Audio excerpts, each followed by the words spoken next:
Thank you very much, Mr. Chairman. Thank both of you for being here and for your exceptional service to our country. Mr. Secretary, you probably, I'm going to make a point now. I have a couple specific questions. You probably know this place better than any Secretary of the Army in modern history. Had you chosen a different route, you'd be in your last term probably as Chairman of the House Armed Services Committee right now. So we're glad you're where you're at, but we would have liked you in either job.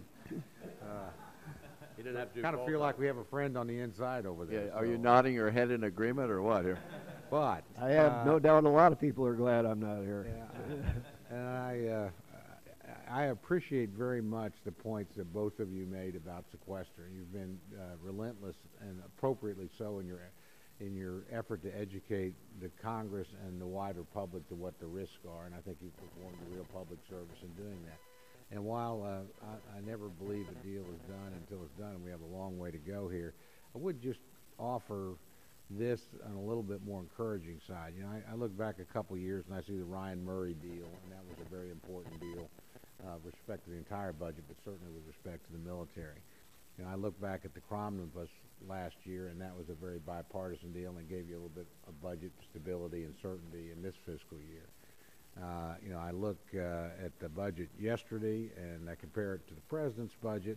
I don't think either one of them are works of art, but amazingly, they have about the same amount of money computed in different ways in them, which I take to be an encouraging sign that we're not that far apart in terms of where we think we need to be in the military.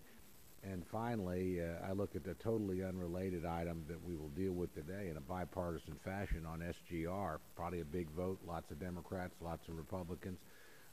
Get rid of a problem that's been around here for almost 2 decades. That's a big deal.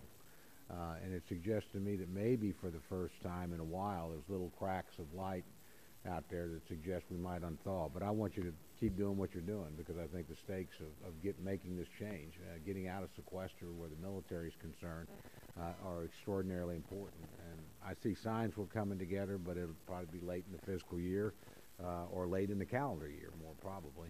The way this place works, deadlines tend to be alarm clocks around here. But I still think, and I see some encouraging things in the Senate, so I think we may be moving in the right direction. It's a specific, and it's parochial, but I think it's an important question service-wide. This is to you, General Odierno. I'd very much like an update on where you think we are in the PIM modernization program. Are we on schedule? And give me a report, if you would. Yeah, we are, and it's going very well. You know, we've just done a prototype, which is very important. That's the next step. We're in the process now of competing to go to full rate production. It's a key program for us in the future. Our ability to provide fire support is going to be even more important, and the PIM provides us potentially more alternatives of how we use our artillery pieces in the future, and that's going to be key with the vast variety of threats that we're going to face. And so I think for us, it's absolutely essential. It's moving forward. It's on time. So far, going very, very well, and we're very pleased with the program. I just want to add, Mr. Chairman, because we do have some acquisition concerns that this is one that's been really well done by the Army and by the private sector, and we appreciate very much professionalism. One other parochial question. I'd like to, if you would, give us a kind of overview on where we're using Patriot, the PAC-3s right now. We've got, obviously, a Patriot training facility at Fort Sill now as well. But do you have the numbers that you need? I know we're using that asset quite a bit. We've got them deployed around the globe.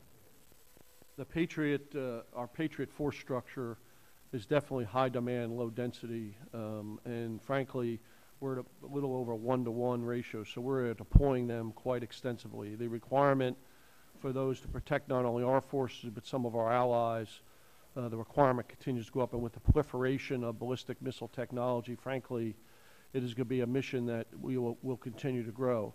What we have to be able to do is we are working to make our systems more efficient and effective as we move forward. We have to continue to improve the missile. We have to continue to improve the command and control capacity of our Patriot system, and we are doing that and investing in that. But it's one of our concerns that the Secretary and I have is, in fact, that we are deploying these soldiers at a rate that's not sustainable. And so in fact, the CNO and myself have sent a memorandum to the Secretary of Defense talking about that we have to really take a hard look at our integrated air and missile defense programs and we look at it and how we better manage it for the future and modernize it, because it's going to continue to be an asset that is necessary. Thank you. Can I- And, Mr. Secretary, come up here sometime for a cigar. I bet I get Mr. Israel and I to have a bipartisan. Let's make posted- sure that, Oh. yeah, let's do it outside the building. Thank you very much.